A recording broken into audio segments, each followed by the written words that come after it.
Okay, welcome back everyone to the deep dive.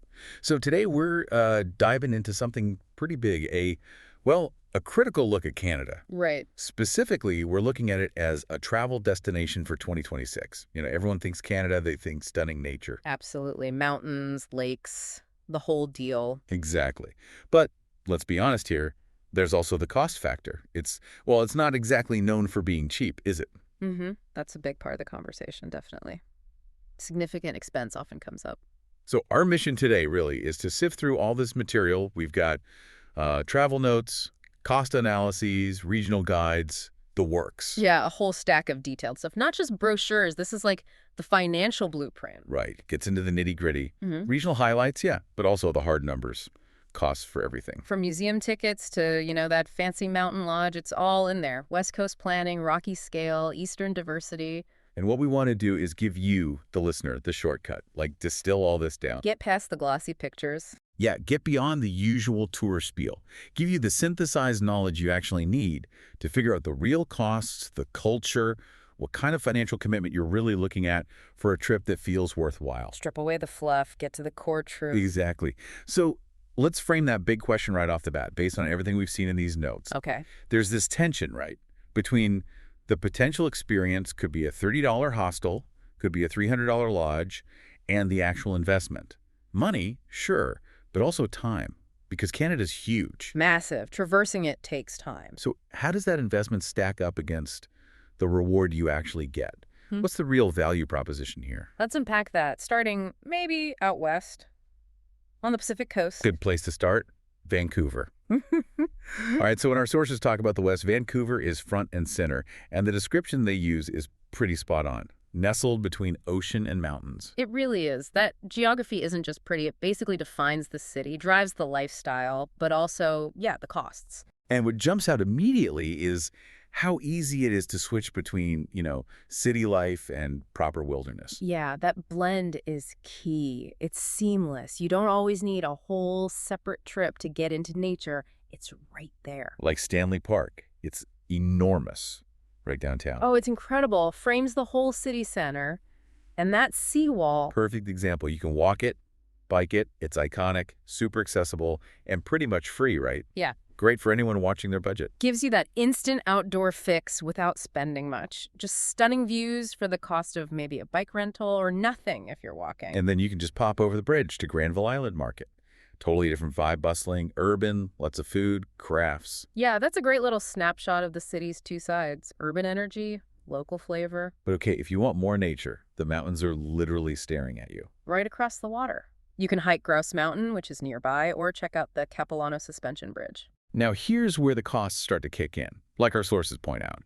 Stanley Park is mostly free exploration, but these other spots. Exactly. These are more developed, managed attractions, so they have entry fees. The sources suggest, typically $5 to $15 for basic park entry or access to places like that. Yeah, around that range, which sets a kind of baseline expectation, doesn't it? It does. Even with all that wilderness, accessing the convenient, maintained bits often costs something, which makes sense, upkeep and all that. Totally understandable. Okay, so moving from those access fees to just living costs, day-to-day stuff in Vancouver, what do the numbers say? Well, dining is a really clear example of Vancouver's split personality, financially speaking. How so? You've got a fantastic budget food scene. Food trucks are huge, lots of casual spots, ethnic food. You can often get a decent meal for $10, maybe $15 CAD. Okay, that's pretty good for a major city. And probably tasty, too, given the diversity. Oh, yeah, the food's great. Big plus for budget travelers. Mm-hmm. But then, there's the other end. A high end. Exactly. Vancouver has some seriously world-class restaurants. If you're aiming for those upscale places, the sources say you're immediately looking at $50 per person, minimum. And that's probably before drinks, tax, tip. Wow. Okay, so the difference between a cheap eats day and a fancy dinner day is massive. Astronomical, potentially. It really highlights that cost range. And I assume that range applies to accommodation, too. Maybe even more so. Oh, definitely. Accommodation is where it can get really painful. The spectrum is enormous. Driven by, high property values, limited space? Pretty much. Yeah. Classic expensive coastal city issues. Now, if you're young or really committed to saving cash, you can find hostel beds. The sources put those around $30 to $50 a night. Still not super cheap, but doable. Doable, yeah. But the second you want a private room, your own bathroom, standard hotel stuff, the price just So skyrockets. what are we talking for, mid-range or luxury? Well, the sources say even standard mid-range hotels often start at $150 CAD plus per night. Luxury goes way up from there, obviously. Okay, that's a really crucial point for you, the listener, to grasp. That huge swing in costs means Vancouver isn't a place you could just wing it, budget-wise. Not really. Yeah. You need a plan. Careful planning, almost surgical, like you said. Otherwise, you'll get sticker shock. Right, because you could technically have a great day for maybe $50, $60 if you hike, use transit, grab street food. Totally. Very possible. Or you could blow $400 without even trying hard. Huh? Capilano Bridge, maybe a taxi or two, one nice dinner, and a basic hotel room. Boom. Exactly. So your travel style, your willingness to maybe rough it a bit on accommodation or stick to cheaper eats, that's the biggest factor in your daily spend in Vancouver. The options are there for both ends of the spectrum, but staying in that middle ground, that takes conscious effort. Smart planning, as the sources call it. Okay, let's shift gears. Big jump now. We're leaving the coast, heading east over the prairies. This is the big stuff. Alberta and the Canadian Rockies. This is the Canada you see on postcards, right? Banff, Jasper National Parks. Monumental scale. Yeah. And the whole cost dynamic changes here. You're moving from city costs to, well, protected wilderness costs. Different ballgame. What defines this region, according to the sources? It's not just size, is it? No, it's the features. Stunning, raw geography. The sources really hammer this home. Huge glaciers, those unbelievably blue lakes. The turquoise ones? Yeah, the glacial melt lakes, crystal clear. Right. And tons of wildlife just around. It's majestic, no other word for it. You feel small in a good way. So if you make it out there, what are the absolute must-sees? The non-negotiables? Lake Louise and Moraine Lake Yeah. usually top the list. They're world famous for a reason. Just iconic Canadian beauty. But getting in to see them isn't like just strolling to a city park. There's access management, right? Fees. Right. This is key for budgeting. Unlike Stanley Park, these are national parks. Access is controlled, and there's a baseline cost. The park entry fees. And what do those look like? The sources say daily entry fees are around $10 to $20 CAD per day.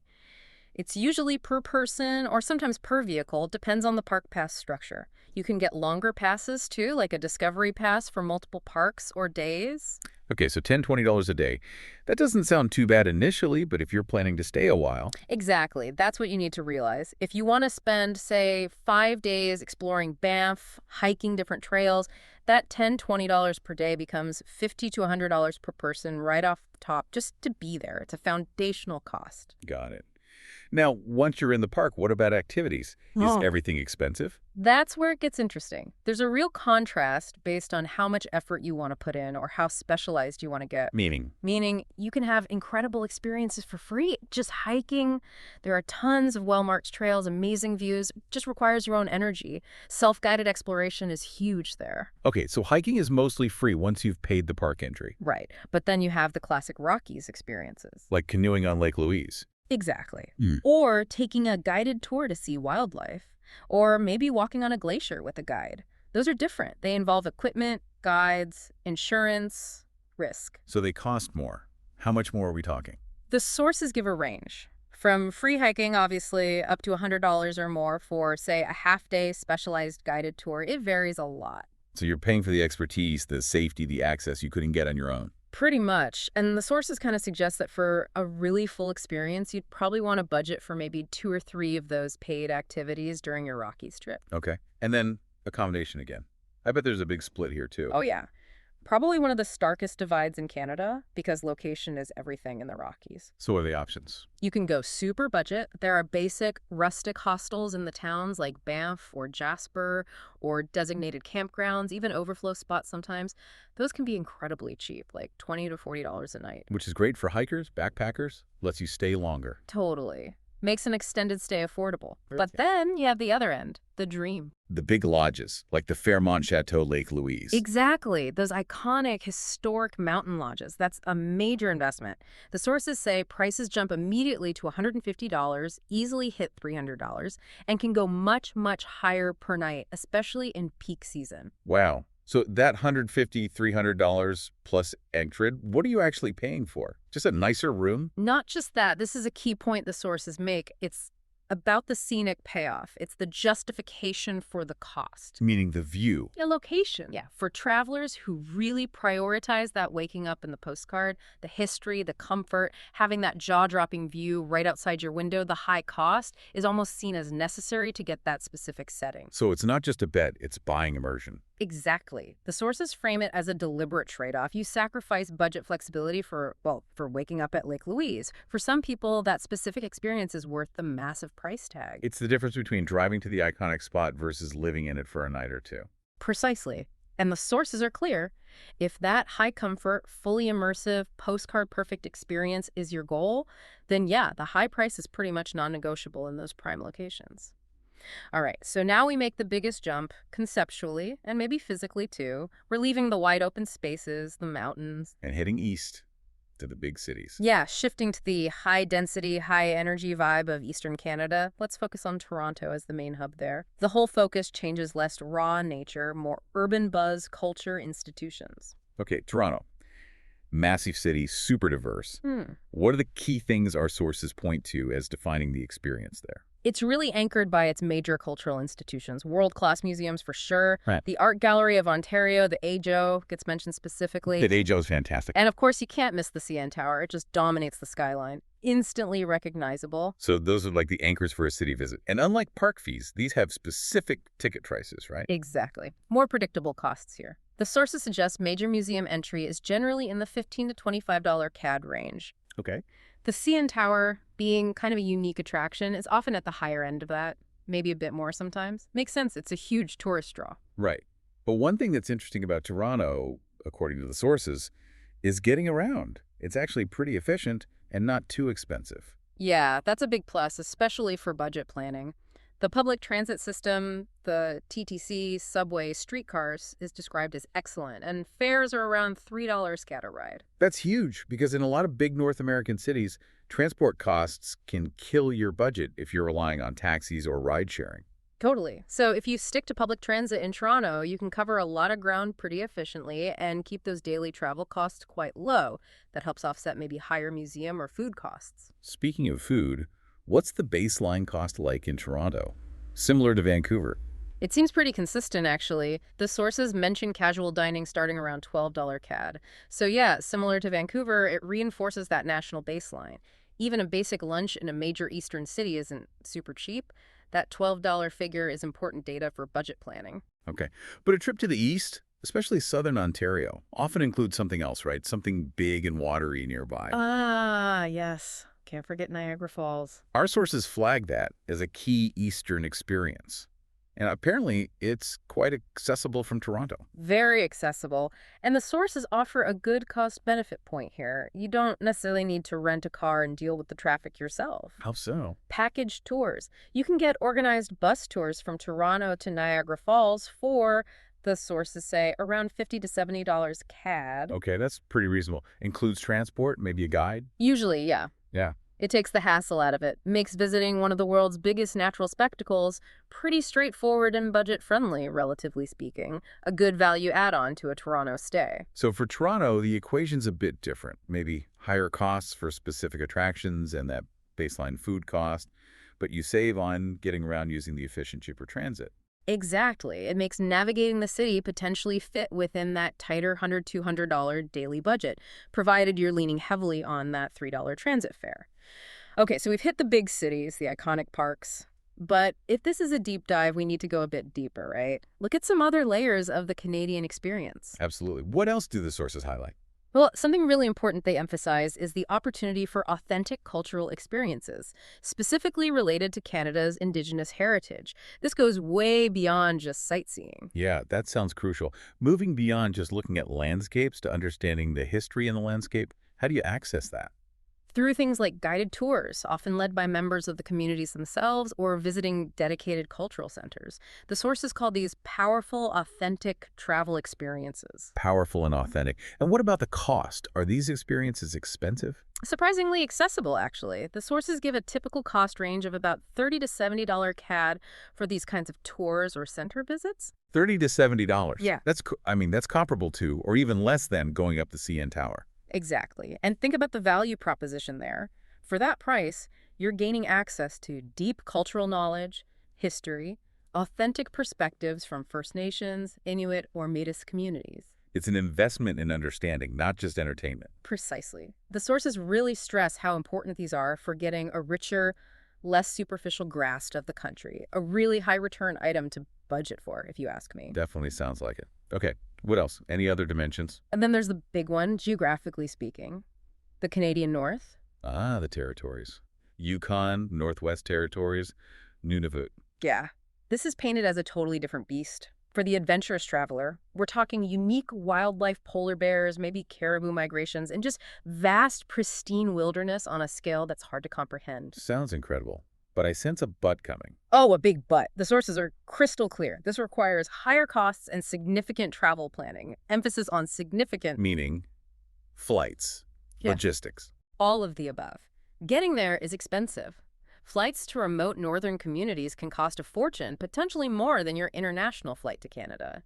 Infrastructure is limited. You might need specialized gear, guides. So this isn't a casual side trip. Not at all. The sources frame the North as a specialty investment.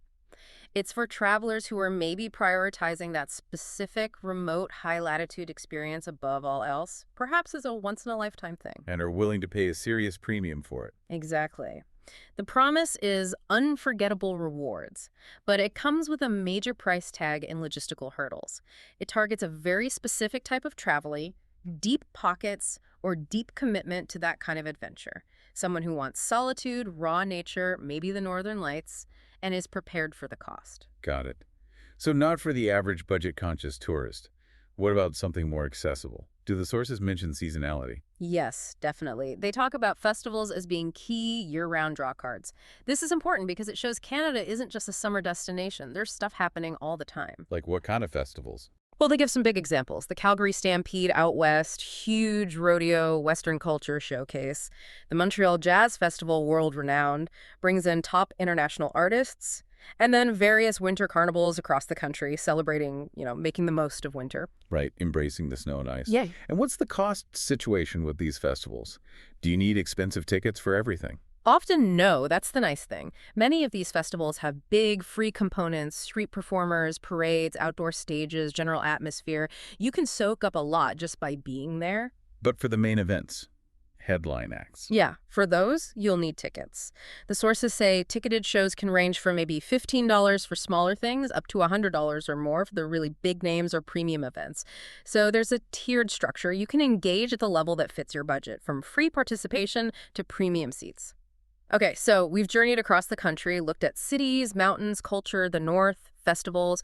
We've seen specific costs for hotels, food, parks, tours. Time to pull it all together. Synthesize this into practical advice. What's the bottom line on cost for someone planning for 2026? The synthesis is pretty blunt, honestly, and consistent. Canada is expensive. That's the main takeaway, the major constraint you have to work with. Especially as Vancouver, Toronto, Banff, Jasper. Anywhere with high demand, limited supply, prices get pushed up. That's just the reality. So, given that reality, what kind of budget are we actually talking about? Do the sources give a benchmark figure? They do. They provide a figure for what they call the average mid-range traveler. And that figure is $100 to $200 CAD per day.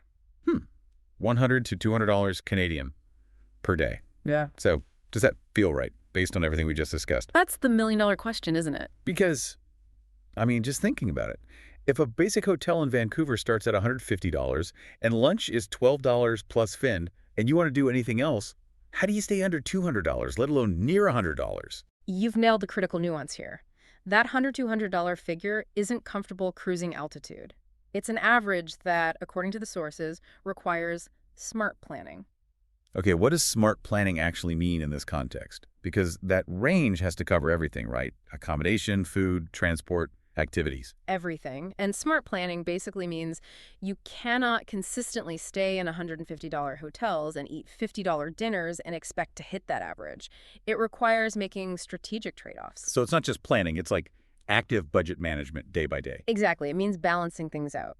If you splurge on a $250 lodge one night, you need to counteract that with maybe 2 or 3 nights in a $40 hostel or a budget motel later on. Or eating cheap supermarket lunches for a few days. Using free activities like hiking to offset the cost of a museum or a tour. Precisely. It requires discipline, actively looking for deals, using public transit religiously in cities, maybe cooking some of your own meals if you have access to a kitchen. That $100, $200 is achievable, the sources imply, but it takes conscious effort and compromise. It's not a passive average. Got it.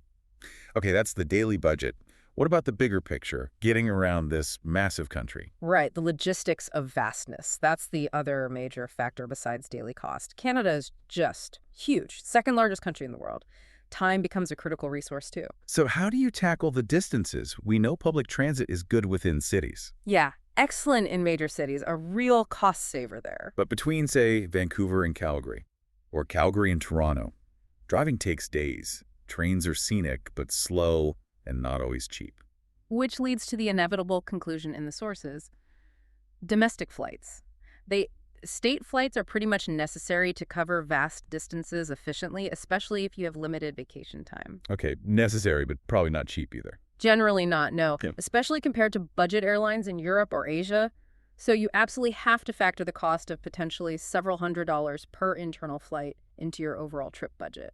Which just reinforces the whole Canada's expensive theme. It's not just the daily spend, it's the cost of actually moving around the country effectively. Exactly. It adds another significant layer to the total investment required. Great rewards geographically, but it demands that financial input to access them efficiently. Hashtag tag outro. All right, so we've synthesized the regions, the culture, the costs, the logistics. Yeah. Based purely on all the source material we've dug through, what's the final verdict? For that 2026 traveler, is Canada genuinely worth the significant cost and effort? You know, pulling it all together, the sources point towards yes. Yeah. A resounding yes, actually. And it's an important but. It's worth it specifically for travelers seeking that particular blend Canada offers. Which is? That mix of absolutely vast, stunning natural beauty, combined with genuinely rich cultural experiences, especially the Indigenous connections, and clean, safe, vibrant city life. If that combination excites you, then the sources say yes, it delivers. They also seem to highlight other positives, right? Intangibles. Yeah, things like overall diversity, cleanliness, safety, reliability, the sheer scale and variety of what's on offer. You can have so many different kinds of trips within one country. That quality and safety factor seems to be part of the justification for the higher price point. So framing it as an investment. Exactly. From an investment perspective, the sources conclude that while, yes, it's undeniably pricey, the unique combination of adventure, culture, and quality makes it worth the investment in 2026. The potential reward is very high, but it absolutely demands that conscious financial input and that smart planning discipline we talked about. Okay, so the actionable takeaway for you, the listener, seems clear. If what excites you is the idea of balancing rugged hiking in the Rockies one week with exploring Indigenous history and maybe hitting world-class museums in a city the next. And if you're prepared to be strategic about your budget, using those $40 hostels sometimes, taking advantage of free nature walks to balance out paid attractions. Then Canada should definitely be high on your list for 2026. Absolutely. But that leaves us with one final thought, kind of a provocative question that emerges from this whole cost versus diversity tension we've seen in the sources. Okay, what's that? Considering the sheer range geographically, culturally, and financially, everything from needing a potentially expensive flight just across the country to that choice between a $30 hostel bed and a $300 plus luxury lodge with a view, how should you, the learner, actually prioritize where your money goes if you can't afford to do it all? Right. What's the better return on investment? Yeah. Is it better to stretch your budget to cover more ground, see more regions, maybe experience the West Coast and the East Coast, but do it all on a tighter, more basic budget, get the breadth? Yeah. Or should you focus that same total budget on maximizing the depth and quality of just one specific regional experience? Maybe you skip the cross-country flight, stay entirely in the Rockies, but splurge on that incredible mountain lodge for a few nights, really soak in that specific scenic payoff, even though it means sacrificing the variety of seeing other parts of Canada. Breadth versus depth, dictated by budget. Exactly. Which experience provides the maximum return when you know you can't have everything? That's the real Canadian travel dilemma the sources leave us pondering.